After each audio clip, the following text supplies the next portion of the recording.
신약의 잠언이라 불리우는 야고보서는 하나님의 지혜로 가득한 책입니다. 그래서 야고보서는 성도들의 삶의 다양한 상황 속에 하나님의 백성으로서 가져야 될 지혜를 구체적으로 보여줍니다. 특별히 오늘 우리가 읽은 야고보서 4장 11절에서 12절 말씀은 우리의 말과 혀에 관련해서 지혜를 이야기하고 있습니다. 본문의 야고보는 교회의 성도들에게 미성숙한 언어로 다른 사람을 비방하지 말라고 강조하고 있습니다. 즉 지혜로운 성도의 삶은 언어의 성숙과 아주 밀접한 관계가 있다고 말하고 있는 것입니다. 따라서 우리가 늘 쓰는 이 말, 혀에 관해 깊이 생각해 볼 필요가 있습니다. 어떤 흥미로운 이 통계 자료를 보니까요, 남자들은요 하루에 평균 2만 단어를 사용하고 여자들은 4만 단어에 가까운 단어를 사용한다고 합니다. 남자와 여자와 2배 정도 차이 나는 것이죠. 엄청난 것입니다. 그래서 여러분, 남자분들은 퇴근해서 집에 들어오면 입을 열지 않는 것입니다. 이미 직장에서 2만 단어를 다 썼기 때문입니다. 이해해 주십시오. 할 말이 바닥났습니다.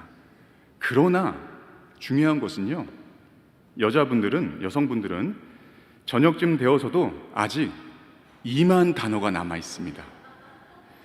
직장과 육아의 스트레스를 받아서 말하지 않으면 못 견딜 것 같은 입은 폭발하기 일보 직전인 것이죠. 물론 아주 예외적으로 입을 못 다무는 남자와 거의 입을 열지 않는 여자도 있기는 합니다. 2만 단어이든 4만 단어이든 분명한 사실은요, 우리의 말과 혀는 엄청난 힘과 영향력이 있다는 것이죠. 잠언 18장 21절 말씀처럼 오늘 읽지는 않았지만 죽고 사는 것이 혀의 힘에 달려 있다라고 말씀하고 있습니다. 그렇습니다. 이 말은요, 사람을 세우기도 하고 무너뜨리기도 합니다. 말은 사람을 행복하게 만들기도 하고 불행하게 하기도 합니다. 그래서 오늘 말씀의 제목이 지혜로운 성도의 삶인데요, 지혜로운 성도의 삶은 우리가 사용하는 이 언어에 따라 결정된다고 해도 과언이 아닙니다. 그런데 우리의 삶을 가만히 이렇게 돌아보면요, 우리의 주변을 돌아보면 생각 없이 아무렇게나 말을 내뱉습니다.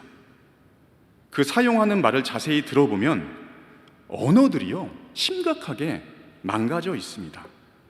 더럽게 오염되었습니다. 작은 예로요, 인터넷이나 SN 많이 하시죠? SNS. 그것을 통해 언어가 무분별하고 무질서하게 생산되고 사용되어지는 것을 보면 그 폐해성은요 이루 말할 수가 없습니다. 하지만 여러분, 인류가 최초로 한 말의 기록을 보면 창세기 2장 23절이 인류가 최초로 한 말이거든요. 보여주세요. 아담이 이르되, 인류의 첫 말이에요. 이는 내 뼈 중에 뼈요 살 중에 살이라 라고 하였던 말이었습니다. 이처럼 본래 우리 인간의 말은요, 하나님께서 창조한 피조물다운 말, 즉 사람에 대한 존중과 이해로 감탄했던 아름답고 깨끗한 언어였습니다. 하지만 인간이 범죄함으로 언어도, 우리가 쓰는 이 말도요 타락했습니다. 그렇기 때문에 더욱이 구원받은 우리 성도들이죠, 우리 성도들은 이 언어의 회복과 성숙이 필요하다는 것입니다. 야고보서에서는요 말과 혀에 관련해서 구체적으로 우리에게 이야기해 줍니다.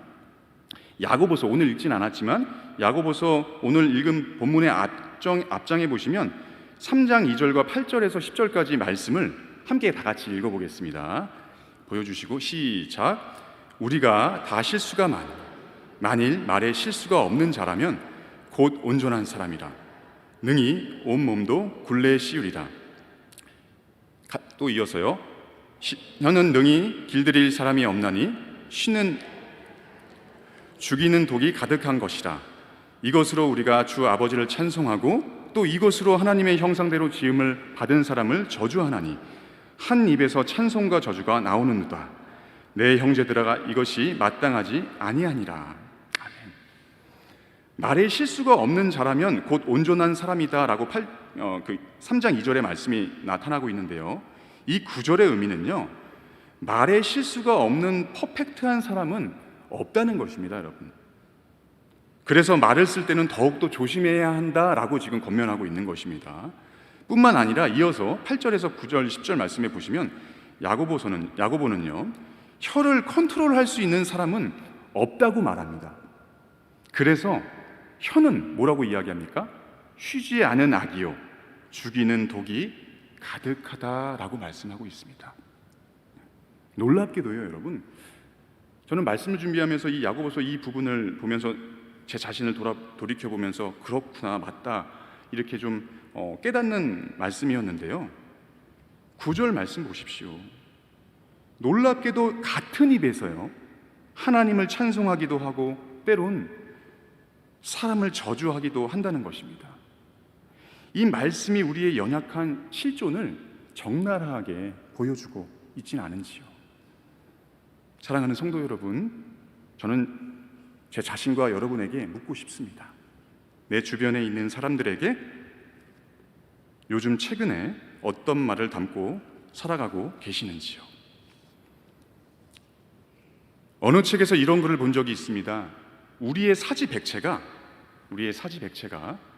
성화의 물에 잠길 때 끝까지 물속에서 가라앉지 않고 성화의 물로 끊임없이 올라오려고 하는 유일한 지체가 있는데 그것은 바로 이 혀이다. 여러분, 우리가 일생을 살면서요, 사람들을 힘들게 하는 것은 대부분이 이 손이나 발이 하는 것이 아닙니다. 잘 생각해 보십시오. 대부분이요, 사람들을 힘들게 하는 것, 또 내가 힘든 것은 언어에 의한 폭력이고 대부분 언어에 의한 상처입니다. 더욱이 심각한 것은요, 주님을 깊이 만난 사람에게도 이러한 결함이 있다는 것입니다. 은혜를 충분히 받아 누리고 있다 생각하지만 불쑥 튀어나오는 이 미성숙한 언어로 가까운 사람들에게 실망을 주거나 마음을 어렵게 만드는 경우가 참 많이 있습니다. 성도 여러분, 우리의 말들은 얼마나 친절한지요, 얼마나 부드럽고 따뜻한지요. 나의 한마디 말로 상대에게 기운을 북돋아 주고 또 기쁨을 주고 계신지요. 저기 화면에 보이는 그 말들을 제가 한번 읽어보겠습니다. 미안합니다. 고맙습니다. 잘하셨습니다. 대단합니다. 내가 잘못했습니다. 당신이 자랑스럽습니다. 존경합니다. 사랑합니다. 당신이 최고입니다. 할 수 있습니다. 난 당신을 믿습니다. 포기하지 마세요. 잘 되고 있습니다. 기도하면 됩니다. 여러분, 이 말들은 우리 그리스도인에게 낯선 말은 아니지만 그렇다고 익숙하거나 자연스러운 말도 못 되기에 부단히 연습하고 훈련해야 할 언어들입니다. 따라서 언어의 성화를 위해 노력하시고 또 노력하시길 진심으로 부탁드립니다. 잠언 19장 10절 말씀처럼요, 나중에 찾아보십시오. 잠언 19장 10절 말씀처럼 말을 적게 함으로써 실수를 만들지 말라라고 말씀에 나타나고 있는데요, 저는 거기서 더 한 발자국 나아가서 말을 많이 하면서도 그 말 때문에 문제를 일으키지 않는 지혜로운 성도의 삶을 살아가시길 주님의 이름으로 간절히 축복드립니다. 특별히 우리가 가진 혀와 말로, 이 혀와 말로요, 절대로 결코 해서는 안 될 일이 있습니다. 그것은 오늘 주님이 주신 이 야고보서 4장 말씀에서 이야기하는 바로 성도를, 형제와 자매를 비방하는 일입니다. 비방. 여기서 여러분, 비방이란 상대를 헐뜯고 비난하여 말하는 것이라는 사전적 의미를 갖고 있습니다. 뜯는 겁니다. 이렇게 말로 말입니다. 그것을 비방이라 이야기하는 것이죠. 남의 허물과 결점을 책잡아 나쁘게 말하거나 사실과 전혀 맞지 않게 말하는 미성숙한 태도가 바로 비방입니다. 인간은 죄된 본성으로 인해 여러분 남의 이야기 하기를 좋아합니다. 참 좋아해요. 남 말하기를 틈만 나면 슬쩍 꺼내서 즐기는 경향성을 갖고 있습니다. 돈이 들지 않는 이 비방은 실제로 이루 말할 수 없는 달콤함이 있어서 정말 억제하기가 어렵습니다. 이것은 싸움과 다툼을 일으키는 정욕과도 같습니다. 이렇듯 남의 허물과 결점을 누군가와 비밀스럽게 나누고 싶어 견디지 못하는 것이 지혜롭지 못한 곧 우리 자신의 모습일 수 있습니다. 그리고 부끄럽지만 제 자신의 모습입니다. 이러한 우리에게 잠언 12장 18절은 이 비방에 관해서 이렇게 교훈합니다. 잠언 12장 18절 말씀 같이 한번 읽어보겠습니다. 시작. 칼로 찌름같이 함부로 말하는 자가 있거니와 지혜로운 자의 혀는 양약과 같으니라. 여러분 혹시 누군가에 대해 잘 알지도 못하면서 함부로 말한 적은 없으신지요? 하나님의 귀한 그 한 영혼에게 이 말씀처럼, 잠언의 말씀처럼 칼로 찌르듯이 고통을 준 적은 없으신지요? 직접 대놓고 말하지 않고 뒤에서 수군수군하는 것이 더 큰 고통을 주는 것입니다. 여러분, 너한테만 특별히 말하는 비밀인데 라고 말하면서 이야기를 시작합니다. 그러나 여러분 속지 마십시오. 이미 벌써 나 이전에 한 10명한테 말하고 나서 너한테 말하는 비밀이야 라고 말하는 것 뿐일 것입니다. 그러면서 성도와 형제와 자매를 비방하기 시작합니다. 이 입술로 말입니다. 말씀 듣는 시간에 열렬한 마음의 눈빛도 찾아볼 수 없고, 기도하는 시간에 단 5분도 집중하지 못하고, 전도하는 데는 그렇게 수줍어하고 무력한 사람도 남을 비방하는 데는 눈이 초롱초롱해집니다. 5분이 아니라 50분도 쉬지 않고 남의 이야기를 할 수 있습니다. 이 비밀을 누구에게 또 전할까? 비방의 달콤함을 함께 나눌 지체들을 적극적으로 찾고 마음을 다해 전합니다. 참 놀랍습니다. 이렇게 우리 모두는 이 비방의 죄를 수도 없이 지어온 사람들입니다. 그러다 보면요, 여러분, 이 사람에게서 저 사람에게로 비방이 무섭게 옮겨집니다. 이 비방은요, 마치 영혼의 코로나처럼 우리의 심령의 전형성도 크고 치사율도 높습니다. 공동체를 혼란하게 하고 힘들고 불안하게 만듭니다. 이 비방은 급기야 누군가에게 영적 폐렴으로 고통스럽게 합니다. 그가 실족하고 그 비방으로 말미암아 교회를 옮기거나 방황하다가 영원히 교회를 떠나버리기도 합니다. 이렇듯 비방하는 것은 마귀의 일입니다. 때문에 여러분, 늘 이 비방을 조심하고 우리는 또 주의해야 합니다. 어떤 분이요, 여러분, 이러한 말을 남겼습니다. 위대한 사람은 사상과 이야기하기를 좋아하고, 평범한 사람은 사건과 상황을 이야기하기 좋아하며, 협소한 마음을 가진 사람은 사람 이야기하기를 좋아한다. 사랑하는 성도 여러분, 저와 여러분은 어떤 사람인지요? 위대한 마음을 가진 그리스도인인지요? 아니면 평범한 마음을 가진 그리스도인인지요? 그것도 아니면 협소하고 아주 작은 마음을 가진 그리스도인인지요? 부디 바라기는요, 저와 여러분 모두 세상 사람들에게까지 칭송받는 위대한 마음을 가진 거룩하고도 지혜로운 그리스도인들 다 되시길 주님의 이름으로 간절히 축복합니다. 그런데 오늘 야고보서 4장 말씀은요, 서로 비방하는 것, 특별히 성도 혹은 지체들끼리 비방하는 것을 강력하게 경계하고 있습니다. 그리고 왜 비방을 그쳐야 하는지 지혜의 말씀은 분명하게 우리에게 말씀하고 있습니다. 말씀을 중간중간마다 이렇게 보여주실 것입니다. 여기 화면 해주시는 우리 전도사님께서 잘 보십시오. 왜 비방을 그쳐야 하는가? 세 가지가 있습니다. 첫 번째, 우리 모두는 가족 공동체이기 때문입니다. 야고보는요 11절 말씀에서 형제라는 말을 몇 번 사용하고 있습니까? 3번 사용하고 있습니다. 성도와 성도 사이는 아주 친밀한 영적 가족관계라는 의미입니다. 여러분, 우리 모두는 주님의 은총 아래 한 가족임을 믿으시는지요? 아멘. 그렇습니다. 우리는 그리스도의 보혈로 단순한 혈육 이상의 영적 가족이 된 사람들입니다. 가족들입니다. 몇 해 전 아주 인기리에 방영됐던 슈퍼맨이 돌아왔다. 지금도 하고 있는지 모르겠습니다. 이게 시리즈로 연예인들이 이렇게 좀 바꿔지면서 방송이 되는 그 슈퍼맨이 돌아왔다. 아빠 타블로와 예쁜 딸 하루의 방송편을 보면서 딸 하루가 아빠 타블로에게 고백하는 장면에서 저는 큰 감동을 받은 적이 있습니다.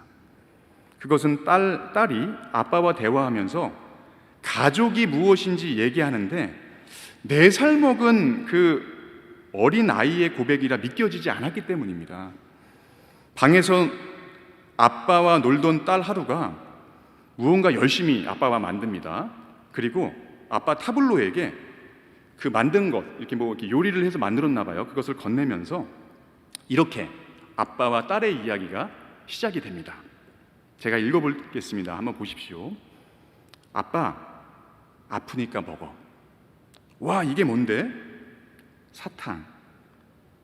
이거 먹으면 안 아파? 아빠가 좀 아팠나 봅니다. 안 아파? 네. 아빠 타블로가 먹는 신용을 하며 이렇게 말합니다. 먹는 신용을 했겠죠. 안 아프다, 안 아파. 너무 맛있어. 그리고 딸 하루가 아빠에게 자신의 마음속에, 그 어린 아이의 그 작은 마음속에 담아두었던 말을 하듯 입을 엽니다.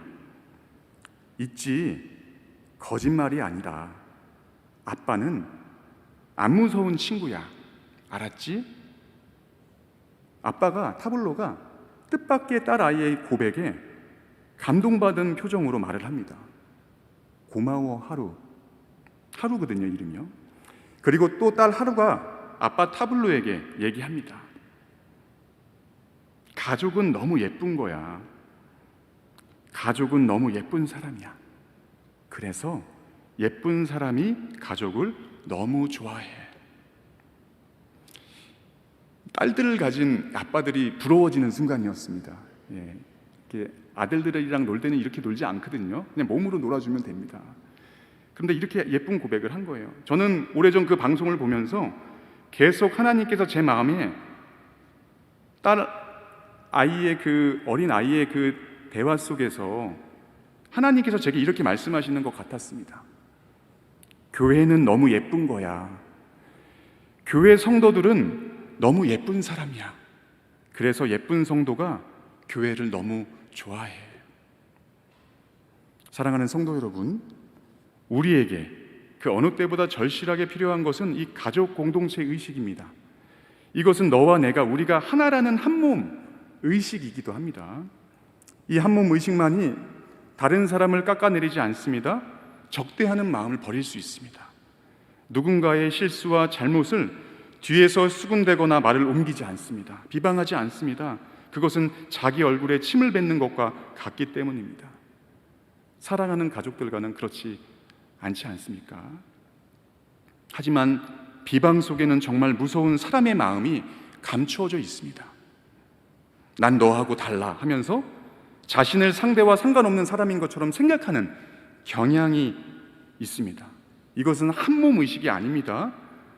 그 속에는 자기 교만과 자기 의로 똘똘 뭉쳐져 있습니다. 우리의 신앙에 아주 위험한 것입니다. 이를테면 지혜롭지 못한 이러한 모습을 가진 자들이 바로 성경 속 바리새인들이었습니다. 바리새라는 의미는요, 여러분, 나와 너를 분리한다라는 뜻을 가지고 있습니다. 너는 틀렸어, 나는 맞았어, 그래서 너랑 어울릴 수 없어 하며 상대를 차별하며 분리시킵니다. 이것은 자신에게 붙어있는 하나의 소중한 지체를 뚝 떼어내려는 지혜로운 성도가 아니라 어리석은 성도의 모습이라는 것입니다. 사랑하는 남대문교회 성도 여러분, 우리는 한 몸 공동체임을 잊지 마시길 바랍니다. 에베소서 4장 3절 말씀처럼 성령이 하나 되게 하신 것을 힘써 지켜내는 것이 바로 지혜로운 성도의 삶입니다. 남편과 아내가, 부모와 자녀가 서로 아끼고 소중하게 여기듯이 우리 성도와 지체를 존귀하게 생각하고 여길 때 비로소 4살 딸 하루의 진심 어린 고백처럼 우리는 서로 무섭지 않은 친구가, 성도가 될 수 있을 것입니다. 실수와 아픔 속에 있는 성도, 고난과 갈등의 위기에 있는 교회일지라도 비방이 아닌 치유와 회복의 언어로 다가갈 수 있다면 그것으로 된 것입니다. 그래서 성도들마다 서로를 보며 성도들은 너무 예쁜 사람이야 라고, 그런 교회가 너무 좋다고 고백할 수 있는 우리 남대문교회 모든 성도들 되시길 주님의 이름으로 간절히 소망합니다. 왜 비방을 그쳐야 하는가? 두 번째 이 비방은요, 사랑의 계명을 어기는 것이기 때문입니다. 야고보는 이 11절에 말씀을 다시 보여주시면 형제를 비방하거나 판단하는 것이 율법을 비방하고 판단하는 것과 같다라고 말씀하고 있습니다.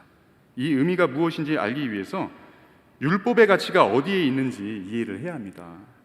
여러분, 율법의 가장 핵심적인 가치는 하나님 사랑과 이웃 사랑, 바로 율법은 이 사랑에 있습니다.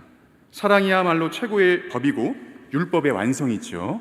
그래서 이 야고보가 이야기하는 이 형제를 비방하지 말라고 하는 것은요, 예수님이 말씀하신 서로 사랑하라는 이 계명을 어기는 것이기 때문에 비방하지 말라는 것이었죠. 결국요 여러분, 이 서로 비방하지 말라는 이 야고보서의 말씀은 서로 사랑하라는 계명을 지키기 위한 지혜로운 성도의 적극적인 삶으로 이해할 수 있습니다.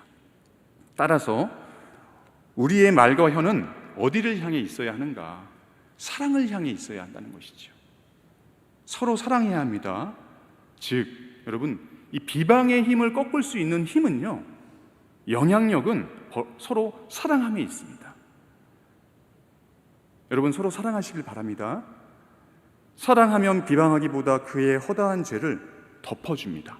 베드로전서 말씀에 보면 그 사랑이 허다한 죄를 덮는다라는 말씀이 있죠. 그의 허물을 어떻게 해서든 가려주고 그를 이해하기 위해서, 또한 그의 편에서 생각하기 위해서 애쓰게 됩니다. 충분히 그를 용서할 수 있습니다. 이것이 바로 예수님이 우리에게 주신 새 계명, 서로 사랑함의 위대한 계명인 것입니다. 물론 때로는 여러분, 제가 이렇게 비방하지 말자라고 계속 강조하며 말씀드리고 있지만, 때때로는 보다 건설적이고 발전적이기 위해서 비판적인 시각은 꼭 필요합니다. 살다 보면 보다 더 나은 공동체와 상대를 위해, 우리 남대문교회도 더 건강한 교회를 위해서 때때로는요, 비판할 수 있습니다. 하지만 비판의 목적도 반드시 사랑이어야 한다는 것을 꼭 기억하셔야 한다는 것입니다. 하나님께서 하나님 나라 회복을 위해서요, 여러분, 이 세상 죄인들에게 공의와 정의를 실현하셔야 했습니다. 하지만 심판을 목적으로 삼지 않으셨습니다. 요한복음 3장 16절 17절 잘 아시는 말씀이실 텐데요, 독생자 예수 그리스도를 이 땅에 보내주셨습니다.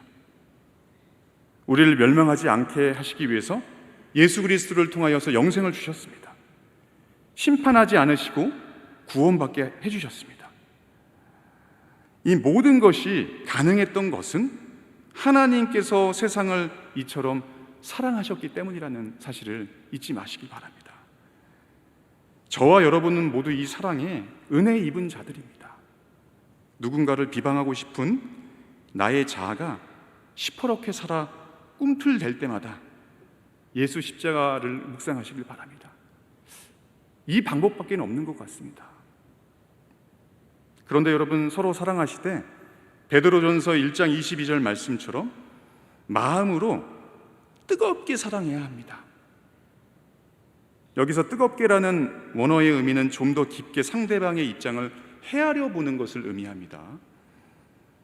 부모님, 자녀의 입장, 남편과 아내의 입장, 직장 상사, 부하 직원의 입장, 목사님의 입장, 장로님, 권사님들의 입장, 성도님들, 새가족들의 입장을 깊이 헤아려 보는 것입니다. 이것이 뜨겁게 사랑하는 것이죠. 포리스트 카터의 내 영혼이 따뜻했던 날들이라는 글에 보면 작은 나무라는 주인공 인디언 아이는요, 자신의 할머니가 말씀하신 사랑에 관한 이야기를 회상하며 이렇게 고백합니다. 잘 보고 들어보십시오. 할머니는 이해할 수 없는 것은 사랑할 수 없고 또 이해하지 못하는 사람을 사랑할 수는 더더욱 없다. 신도 마찬가지라는 이야기를 하시곤 했다. 그러면서 자신이 어렸을 적 기억의 할아버지 할머니의 모습을 이렇게 고백합니다. 할아버지와 할머니는 서로 이해하고 계셨다. 그래서 두 분은 서로 사랑하고 계셨다. 세월이 흐를수록 이해는 더 깊어진다고 하셨다라고 글이 적혀져 있습니다. 여러분, 사랑하며 사는 거 다 알고 있습니다. 사실 대충 사랑할 수도 있습니다. 하지만 그것은 지혜로운 성도의 삶이라 할 수 없습니다. 사랑하시되 성숙한 성도답게 뜨겁게 사랑해야 한다는 것입니다. 세월이 흐를수록 우리의 신앙의 연수가 길어지고 사역의 지경이 넓어질수록 상대방에 대한 이해의 깊이와 넓이도 깊어지고 넓어지기를 바랍니다. 그래서 사랑 못할 사람 없고 비방할 사람 없는 그러한 따뜻한 영혼들로 변화되시길 주님의 이름으로 간절히 축복합니다. 왜 비방을 그쳐야 하는가? 이 마지막으로 제가 말씀을 드리면 세 번째, 하나님의 주권을 침해하는 것이기 때문입니다. 남을 비방할 때 우리는 인간이 아닌 하나님의 자리에 앉게 됩니다. 야고보서 4장 11절 말씀처럼 율법의 준행자가 아니라 재판관이 되는 것입니다. 비방하다의 이 헬라어 원문, 여기 나타나는 이 비방하다의 헬라어 원문은 크리노라는 표현을 쓰고 있는데요, 심판이라는 단어를 쓰고 있습니다. 비방을 일삼는 인간은 마치 자신이 최종 결정권자인 것처럼 착각을 하고 말을 한다는 것입니다. 누군가에 대해서 말입니다. 이것은 여러분, 이러한 모습은 우리 안에 겸손은 사라지고 교만한 마음만 극성을 부리는 것이라 할 수 있습니다. 하나님께 도전하는 것입니다. 야고보는 바로 이러한 우리의 자신의 하나님 되려는 죄된 본성을 이 지금 야고보서 말씀을 통해서 지적하고 있으며 그 죄를 회개하도록 촉구하고 있는 것입니다. 그러면서 오직 하나님만이 입법자, 재판관이 된다고 강조하고 있는 것입니다. 그러므로 여러분, 우리는 사람을 비방하거나 판단할 자격을 가진 존재가 아님을 반드시 기억하시길 바랍니다. 우리는 율법의 입법자나 재판관이 아니라 율법의 준행자만 될 뿐입니다. 야고보서 4장 12절, 오늘 본문인데요, 이 12절 마지막 부분에 성도들에게 야고보는 이렇게 단호하게 묻고 있습니다. 너는 누구이기에 이웃을 판단하느냐? 너는 누구이기에 이웃을 판단하느냐? 사랑하는 성도 여러분, 저와 여러분은 진정 누구입니까? 미국의 강해 설교자 찰스 스윈돌 목사님은요, 우리가 남을 비방하지 말아야 하는 7가지 이유를 이렇게 얘기합니다. 잘 보십시오. 첫째, 우리가 비방하지 말아야 할 7가지 이유. 첫째, 우리는 모든 사실을 알 수 없습니다. 둘째, 우리는 모든 동기를 알 수 없습니다. 셋째, 사람은 근본적으로 객관적인 존재가 아닙니다. 넷째, 인간의 인식 세계는 제한적입니다. 각자의 세계관과 틀에서 모든 것을 이해하려고 합니다. 다섯째, 우리가 볼 수 없는 부분이 너무 많습니다. 여섯째, 사람은 기본적으로 편견이 있을 수밖에 없습니다. 일곱째, 사람은 일관되지 못하기 때문에 함부로 비난하거나 비방할 수 없습니다. 우리의 비방하는 습관과 이 못된 태도를 멈추게 하는 좋은 통찰이 아닌가 생각됩니다. 여러분, 하나님의 주권을 침해해서 하나님의 자리에 앉지 마시기 바랍니다. 형제의 눈 속에 있는 티가 보일 때 먼저 우리 자신의 눈 속에 있는 들보가 있음을 깨달으시기 바랍니다. 먼저 우리 자신의 들보를 꺼내놓고 주님 앞에 겸손히 나아가시길 바랍니다. 하나님의 사람 D.L. 무디라는 사람이 있습니다. 잘 아시죠? 이 D.L. 무디는요, 위대한 설교가요, 선교사였지만, 복음 전도자였지만, 사실은 그 당시 시대 때 이 무디의 이 캐릭터에, 성품에 감동되어서 주님을 믿게 되는 경우들이 많았다는 사실을 알고 계십니까? 이 D.L. 무디는 관대하고 이해심이 깊어서 절대로 남을 비판하는 법이 거의 없었다고 합니다. 그래서 주변에 있던 어떤 이가 D.L. 무디에게 이렇게 물었습니다. 목사님, 왜 목사님은 다른 사람을 비판하지 않습니까? 그런데 그가 이렇게 대답을 했다고 합니다. 내가 남을 비판하지 않는 이유는, 비방하지 않는 이유는 바로 지금 나는 D.L. 무디라는 작자와 씨름하고 있는 중이기 때문입니다. 그래서 다른 사람들의 잘못을 찾아낼 만한 시간적 여유가 없습니다. 라고 했습니다. 여러분, 무디의 겸손하고도 지혜로운 고백이 아닐 수가 없습니다. 인생은 부메랑과 같다라는 말이 있습니다. 우리가 내뱉은 말이 우리에게 다시 돌아오게 되어 있습니다. 비방의 부메랑을 누군가에게 던져서 도리어 내가 비방받지 않게 되기를 바랍니다. 오히려 헤아림의 부메랑을 마음껏 던져서 상대방에게 그 헤아림을 도로받는 인생 되시길 바랍니다. 앞으로 우리는 수많은 사람들을 만나게 되고 또 영혼들을 섬기게 될 텐데요, 무엇보다 우리의 이 말, 이 혀, 이 언어의 힘을 믿는 성도님들이 다 되셨으면 좋겠습니다. 이제 더 이상 미성숙한 언어로 나와 상대의 마음을 전쟁터로 삼지 마십시오. 러시아와 우크라이나 전쟁이 계속해서 지금 1년 넘게 지금 진행되고 있는데요, 다른 데가 전쟁터가 아니라 나의 이 미성숙한 언어로 상대와 함께 서로 비방하며 나아갈 때 그것이 전쟁터라는 것이죠. 그런 마음은 늘 긴장해야 하고 불안하고 죄책감에 사로잡힐 뿐입니다. 여러분, 내 마음의 은혜와 화평이 오히려 가득한 성숙한 언어로 채워가야 한다는 것이죠. 나의 따뜻한 말 한마디가, 아까 제가 말씀드렸죠, 보여드리면서요, 그 따뜻한 말 한마디가, 나의 언어에 대한 절제가 격려와 사랑의 말 한마디가 사람을 살리고 교회를 세울 수 있습니다. 믿으시죠? 이러한 차원에서 옆에 있는 분들과 함께 이렇게 고백했으면 좋겠습니다. 간단하게 사랑합니다. 서로 고백해 보실까요, 여러분? 사랑합니다. 마음에 들지 않는 혹시 있습니까? 그래도요, 이를 악물고요, 사랑합니다 라고 이렇게 고백해 보십시오. 사랑합니다, 이를 악물고라도 사랑하는 마음 담고 표현하셔야 됩니다. 사랑합니다.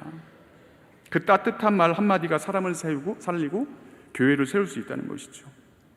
앞서도 말씀을 드렸다시피 잠언 12장 18절, 칼로 찌름과 같은 이 함부로 하는 말이라고 표현했지만 그 뒤에 보십시오. 지혜로운 자의 혀는 무엇과 같다라고 이야기합니까? 양약과 같다라고 이야기하고 있습니다. 약과 같다라는 것입니다. 저는 이 말씀처럼 우리의 혀와 입술에서 나오는 그 한마디 한마디가 아픈 자의 상처를 어루만져주고 아픈 마음을 낫게 하는데 꼭 쓰임받는 지혜로운 양약과 같은 말로 살아가시기를 바랍니다. 2020년, 2040년, 2020-2040 한국교회 미래 지도라는 책의 내용을 잠시 나누고 이 말씀을 마치려고 합니다. 이 책은 오늘날 한국교회를 혼란과 위기라고 진단하고 한국교회를 살리는 응급 처방과 성경적 근본 해법을 제시하고 있습니다. 그런데 여러분, 이 저자는요, 한국교회의 생존은, 살아나는 것은요, 큰 일보다 작은 일에 달려 있다고 주장합니다. 하지만 대부분의 사람들이 교회다움과 목회다움을 위해 큰 일을 이루는 데만 공을 들이고 덤벼든다는 것입니다. 아주 정확한 지적인 것 같습니다. 그리고 저자가 지적하는 것이요, 또 이렇게 말하는 것이요, 그리고 작은 일은 저절로 이루어진다고 생각하는 사람들이 많다는 것입니다. 그러나 저자는 작은 일일수록, 교회의 작은 일일수록 생각보다 큰 노력과 에너지가 들어간다고 얘기합니다. 교회다움을 잃어버리는 것도요, 사실 이 작은 일에서 시작된다는 것입니다. 그래서 어느 분야나, 여러분, 어느 분야나, 교회뿐만 아니라 어느 분야나 진정한 프로는 작은 일에 온 힘을 기울인다는 것입니다. 그러면서 저자가 시스템 다이내믹스 이론의 이 증가형 강화 피드백이라는 원리를 소개합니다. 작은 에너지이지만 계속해서 그 작은 에너지에 피드백을 주면서 영향을 미치면요, 임계점을 통과한 후에는 엄청난 에너지로 확장된다는 원리입니다. 이것이 증가형 강화 피드백이라는 원리인데요, 이를테면 이 마이크에서 작은 소리로 하울링이 일어나는, 이 큰 소리로 일어나는 이 원리와도 같은 것입니다. 그리고 결론적으로 그가 이렇게 말합니다. 진정한 프로, 산전수정 겪은 지혜자만이 작은 일들에 온 힘을 기울일 때 큰 일은 저절로 이루어진다는 것입니다. 저는 그 글을 보면서요, 이렇게 소망해 보았습니다. 우리 한국교회의 큰 일과 부흥을 위해, 그리고 우리 남대문교회의 새시대 도약과 커다란 변화를 위해 반드시 필요한 이 작은 에너지는 성도 한 사람, 여기 계시는 저와 여러분 한 사람 그 입술에 담겨진 성화된 언어라 믿습니다. 이것이 작은 에너지라는 것이죠. 찬양팀 나와주시겠습니까? 우리 남대문교회 성도님들께서 부디 지혜로운 성도의 삶을 살아주시길 바랍니다. 그래서 2030년도 그리고 2040년 한국교회의 미래에 우리 남대문교회가 다시 한번 새 희망으로 우뚝 세워지시길, 반드시 그렇게 되길 주님의 이름으로 간절히 축원합니다. 말씀을 생각하면서요, 함께 결단하는 마음으로 찬양하겠습니다. 말에 대한 오늘 말씀을 나눠드렸는데요, 나의 입술의 모든 말과라는 찬양으로 하나님 앞에 결단하는 시간 갖도록 하겠습니다. 같이 찬양하시겠습니다.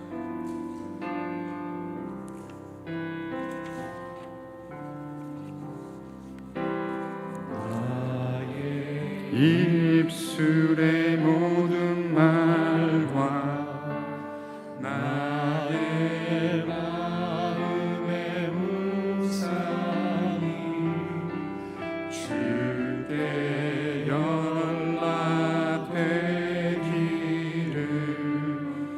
원하노라. 처음부터 다시 찬양하겠습니다. 나의 입술의 모든 말과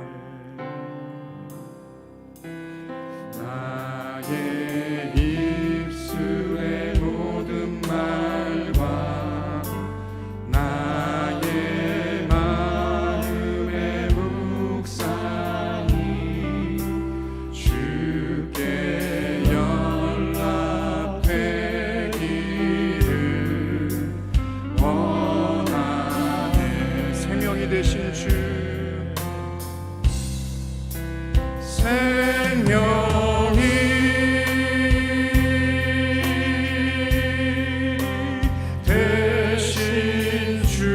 반성이 되신 주, 반성이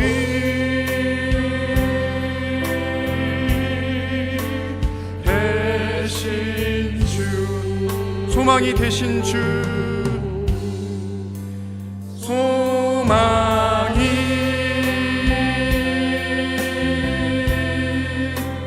되신 주,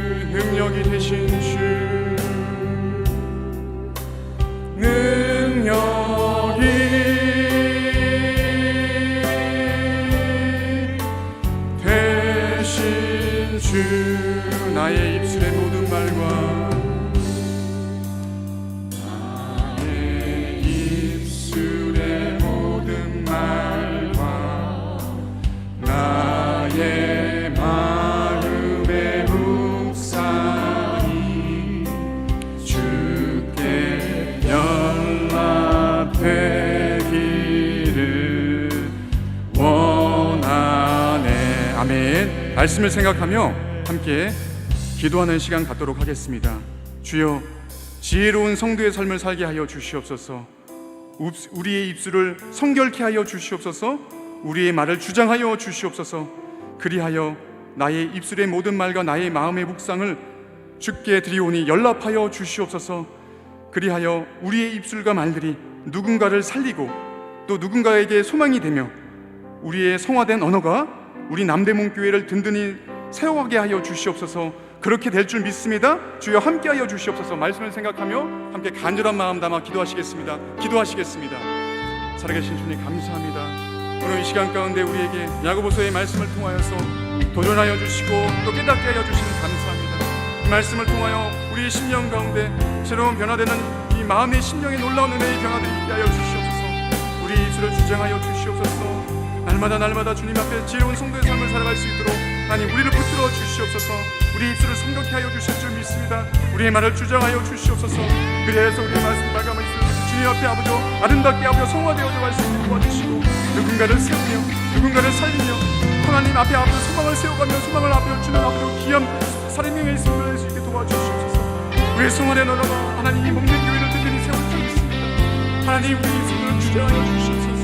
필요한 말들을 하게 하여 주시옵소서. 불필요한 말들을 앞에 내려놓게 하여 주시옵소서. 이제는 더 이상 아버지 비방하는 아버지를 범하지 않게 하여 주시옵소서.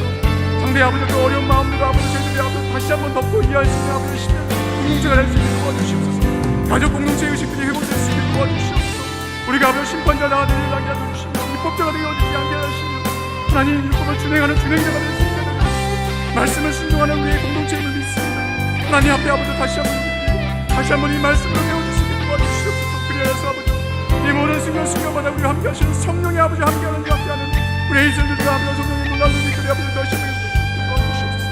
그 신능력을 아버지 도와주시옵소서. 하나님 앞에 아버지 고백하는 신능을 갈 수 있게 도와주시옵소서. 주님 붙잡아 주시옵소서. 우리 말들이 앞 다시 한번 아버지 세워되어 기도합니다.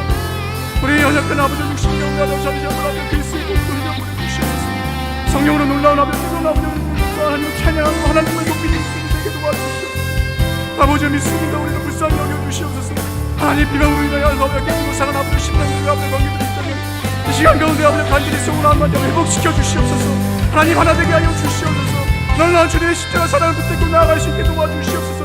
오늘 위해 아버지 비운자 죽으셨던 그 십자가만을 불쌍할 수 있게 도와주시옵소서. 주님의 몸된 교회가 다시 한번 새로워질 수 있게 도와주시옵소서. 하나님 앞에 아버지 끝까지 아버지 자국하는 심령들로 나아갈 수 있게 도와주시옵소서. 하나님 앞에 강구하는 심령들 다 될 수 있게 도와주시옵소서. 아버지 붙잡아 주시옵소서. 하나님 앞에 아버지 강구하는 심령들 다 될 수 있게 도와주시옵소서. 그리하여서 아버지 우리 모습을 도와주시옵소서. 세상 많은 사람들이 아버지 그리스도를 바라볼 수 있게 도와주시옵소서. 이 아버지 몸된 교회가 우리 아버지 이소들 이 아버지 저를 아버지 지옥당 가운데 하나님의 몸된 교회를 도와주시옵소서. 하나님 앞에 아버지 강구하는 심령들 얼마나 주장하여 살계시고 아버지 주장하며 나아갈 수 있게 하나님 앞에 아버지 강구하는 대신 아버지 부어주시옵소서. 계속해서 여러분 우리 남대문 교회를 위해서 기도해 주시기 바랍니다. 여러 가지 크고 작은 문제로 하나님 있습니다. 그 문제들을 다 아십니다. 주님께서 다 아십니다. 이미 앞서 준비하시고 또 이끄시는 우리 주님이심을 믿습니다. 여호와 일의 하나님을 만나게 하여 주시옵소서. 더욱더 말씀에 깨어있게 하시고 기도로 나아갈 수 있게 도와주시옵소서. 교회의 여러 가지 문제들과 또 우리 성도들을 위해서 함께 이 시간 또 마음 담아 함께 간절히 기도하시겠습니다. 살아계신 주님 감사합니다. 오늘 이 시간 가운데 하나님 말씀 앞에 나오게 하시고 주님 앞에 아버지 예배로 주님 앞에 나오게 하시니 감사합니다. 말씀으로 하나님 깨닫는 은혜 더하여 주셔서 감사합니다. 사랑하는 마음 주셔서 감사합니다. 은혜 더하여 주셔서 감사합니다. 우리의 눈앞에 놓여있는 여러 가지 크고 작은 문제들이 있습니다. 그 문제들을 잘 헤쳐나갈 수 있게 도와주시옵소서. 주님께서 아버지 저희들 마음 가운데 이미 아버지 승리의 마음도 더하여 주실 줄 믿습니다. 믿음으로 아버지 나아갈 수 있게 도와주시옵소서. 함께 한 마음 되어서 나아갈 수 있게 도와주시옵소서. 온전히 주님 붙잡고 나아갈 수 있게 도와주시옵소서. 말씀을 듣고 나오는 말씀을 떠나지 않는 우리 심령을 갈 수 있게 하시고 믿음의 성도들 다닐 수 있게 도와주시옵소서. 우리의 심령들 주관하여 주실 줄 믿습니다. 주장하여 주시옵소서. 하나님 앞에 아버지 선생님이 있는 이 문제들마다 하나님 앞에 기도로 하며 승리할 수 있는 주의 심령들 다닐 수 있게 도와주시옵소서. 하나님 앞에 아버지 주관하며 도와주시옵소서. 이 역사를 믿음을 받아주시옵소서. 하나님 마음의 문을 열고 주님 앞에 나갈 수 있게 도와주시옵소서.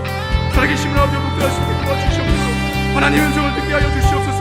하나님 말씀하여 주시옵소서. 이끄시는 살아계신 성령 하나님의 놀라운 능력들을 이제는 보기를 소원하오니 하나님 갈급한 심령과 심령이 가난한 자들로 나아갈 수 있게 도와주시옵소서. 하나님 앞에 아버지 구하는 심령들마다 하나님 응답받는 놀라운 은혜를 경험할 수 있게 도와주시옵소서. 하나님 앞에 아버지 간구를 보시는 것마다 하나님 놀라운 은혜가 아버지 함께 해주시옵소서. 예배드리러 나아가는 아버지 심령들마다 하나님 이 시간 가운데 함께 해주시옵소서. 성령 하나님 함께 해주시옵소서. 그리할 사람 없다. 노전 아버지와 아버지 기술을 열어주시고 경통한 일들과 시원한 일로 아버지를 열어주시옵소서. 다음 세대를 위해 준비한 아버지 우리 교회 시간에 있사오니 하나님께서 아버지 우리 이런 길을 잘 아람되게 하여 세워주시옵소서. 지금까지도 지켜주신 것이 모든 것이 오니며 앞으로도 이끌어줄 자 하나님의 뜻을 바라보며 나아갑니다. 하나님 함께 하나 나갈 수 있게 도와주시옵소서. 잃어버린 성도를 아버지 찾아주시옵소서. 주님께서 불러모아 주실 줄 믿습니다.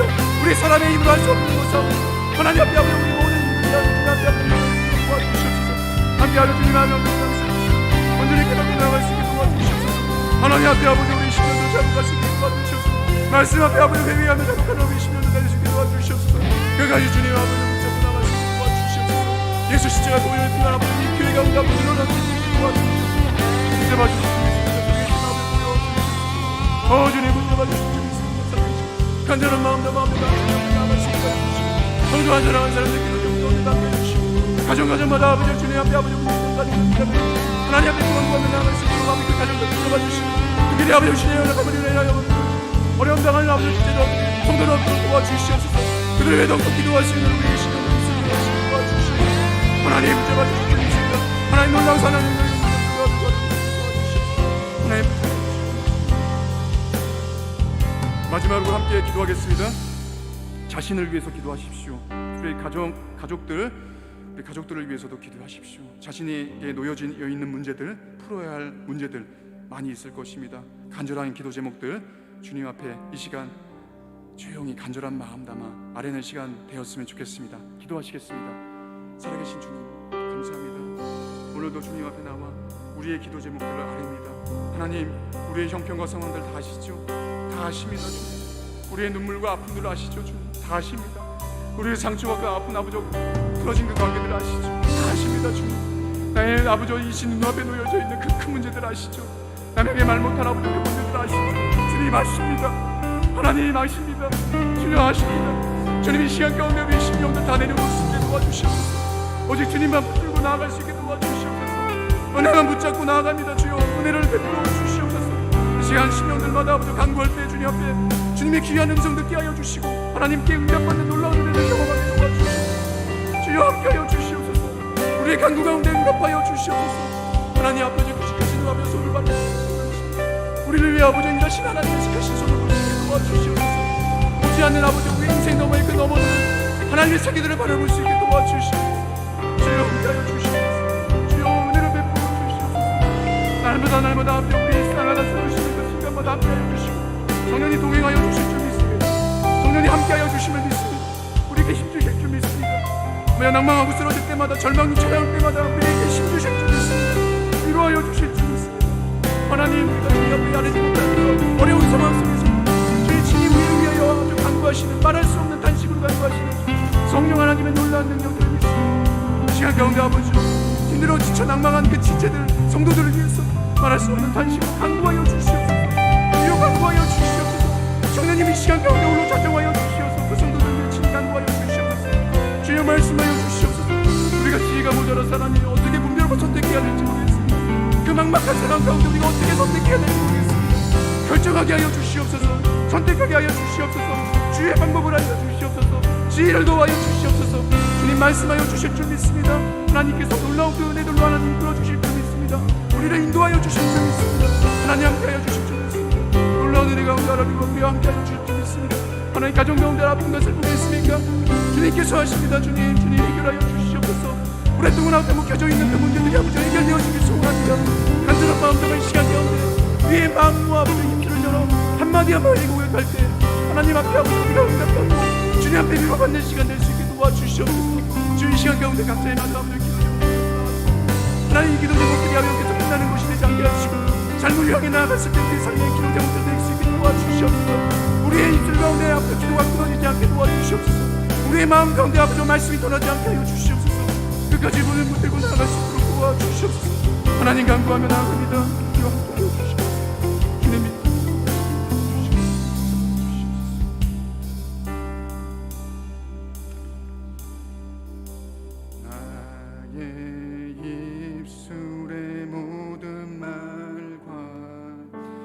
나의 마음의 묵상이 주께 연락되기를 원하네. 마지막으로 고백할까요? 나의 입술의 모든 말과 나의 입술의 모든 말과 나의 마음의 묵상이 주께 연락되기를 원하네. 살아계신 하나님, 우리를 거룩한 자녀 삼아 주신 은혜에 감사드립니다.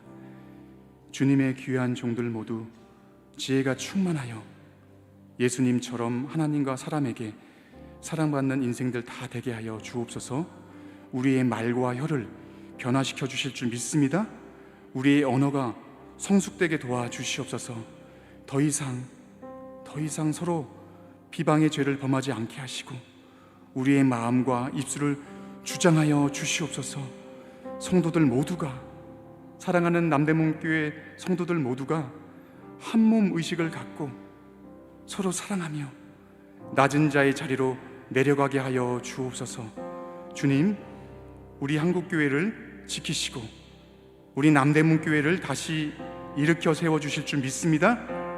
우리를 사용하여 주시옵소서. 감사드리며 참 지혜 되신 주 예수 그리스도의 이름으로 기도드리옵나이다. 아멘.